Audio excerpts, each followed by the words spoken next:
But there was never in history an occupation in which the occupier presented himself as the victim.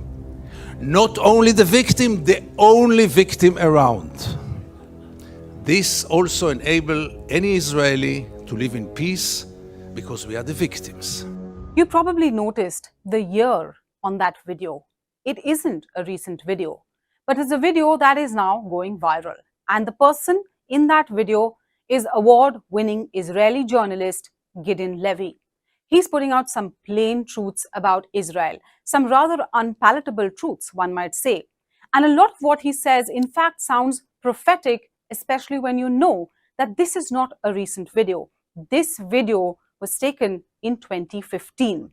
And Gideon Levy has reported from the occupied areas of West Bank as well as Gaza. And he talks about why this has now come to pass. Many of what he said in this video, and the reason why it's gone viral, because it has resonated with so many people. Listen in. It was only by the late 80s when I started to travel to the occupied territories quite accidentally, when I realized, as a journalist, when I realized that the biggest drama of Israel is taking place half an hour away from our homes, in our dark backyard, that this real drama of Israel has almost no one to be interested in, that it is hidden in the backyard of Israel, half an hour away from our homes. All those crimes are taking place, and we Israelis, most of us, if not all of us, do not want to know, do not know, and above all, do not care, had surrounded itself with shields, with walls, not only physical walls, but also mental walls. I don't want to get into it because it's another lecture, but I'll just give the three principles which enable us Israelis to live so easily with this brutal reality. A, most of the Israelis, if not all of them, deeply believe that we are the chosen people. And if we are the chosen people, we have the right to do whatever we want. B, there were more brutal occupations in history. There were even longer occupations in history, even though the Israeli occupation gets to quite a nice record. But there was never in history an occupation in which the occupier presented himself as the victim. Not only the victim, the only victim around. This also enables any Israeli to live in peace because we are the victims. The other day, Professor Falk spoke about this dual strategy of Israel of being a victim on one hand and manipulating the other on the other hand. After what happened in Paris and in Copenhagen with the terror attacks, Benjamin Netanyahu came with the notion all the Jews must come to Israel. It's the safest place for the Jews in the world. It's a shelter for the Jews in the world. Which is wrong, because Israel is today the most dangerous place on earth for Jews, but let's put it aside. It was only 24 hours later when he said Israel is an existential threat under the Iranian bomb. And I asked myself, how can you dare call Jews to come and to join this suicidal project when the Iranians are going to bomb us?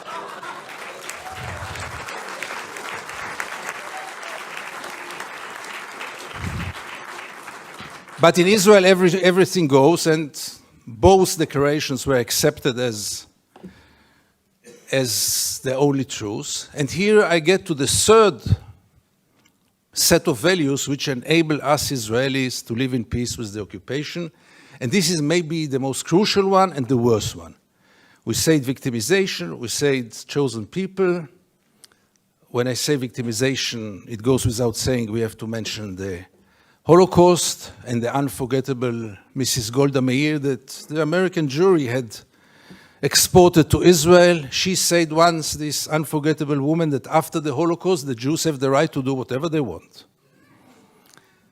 But the third set of values is the most dangerous one, and this is the systematic dehumanization of the Palestinians, which enable us, Israelis, to live in peace with everything, because if they are not human beings like us, then there is not really a question of human rights. And if you scratch under the skin of almost every Israeli, you will find it there. Almost no one will treat the Palestinians as equal human beings like us. I once wrote that we treat the Palestinians like animals, and I got so many protest letters from animal rights organizations, rightly so. But by the end of the day, how many Israelis did ever try for a moment to put themselves in the place of the Palestinians for a moment, for one day? And I want to give you two examples which will demonstrate it. Many years ago, I interviewed then candidate for Prime Minister, Ehud Barak. And I asked him a question which I try to ask in any occasion. Mr. Barak, what would have happened if you would have been born Palestinian? And Barak gave me then the only honest answer he could give me. He said I would have joined a terror organization. I come to the checkpoint, a Palestinian ambulance is parking there with the red lights. I stand after him, no cars can get out of Jenin in those days, no cars can get in, and I wait. The soldiers are playing backgammon in the tent. So I stayed in the car, but after 40 minutes I couldn't take it, and I went out to the car. From the car, I went first to the Palestinian ambulance driver and I asked him, what's going on? He told me that's the routine. They let me wait 1 hour until they come and check the ambulance. And I couldn't take it anymore. And I went to the soldiers. It became a confrontation. But the question that I asked them, which really brought them to direct their weapons toward me, was one. What would have happened if your father would have been lying in this ambulance? This freaked them out. They lost control. How can I dare to compare between their father and the Palestinian in the ambulance? And this set of beliefs that they are not human beings like us enable us Israelis to live in so much peace with those crimes, ongoing crime for so many years, with losing any kind of humanity, values. I heard today people talk about Jewish values. I must be frank with you, I don't know what are Jewish values. I know what are universal values. Let's not get into it, really.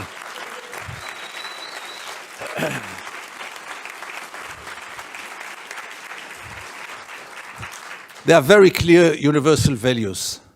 And there is a very, very clear international law. But for most of the Israelis, international law is very important. But not for Israel. Israel is a special case. Why is it a special case? And again, you get with all those set of values, with this living in denial, because as long as the United States enable Israel to continue, obviously the Palestinians are the first and direct unbelievable victim of it. But by the end of the day, what will Israel be after all those years? What is it already today? Where does it direct to? And things are getting worse and worse. And therefore I have so little hope about change from within the Israeli society. Because things, as you might know, are going more and more to the nationalistic, militaristic, religious direction, with very little hope that change will come from within. Why would Israelis go for a change? What incentive? Why would they bother? Life is so good. You should have seen Israel in the days when Gaza was bombed, when the beaches were crowded, the helicopters were passing on their way to bomb Gaza. The Israeli TV hardly showed photos from there. Newspapers hardly wrote anything. I wrote one article about the responsibility of the pilots, and I needed to use bodyguards to get out of my home after this.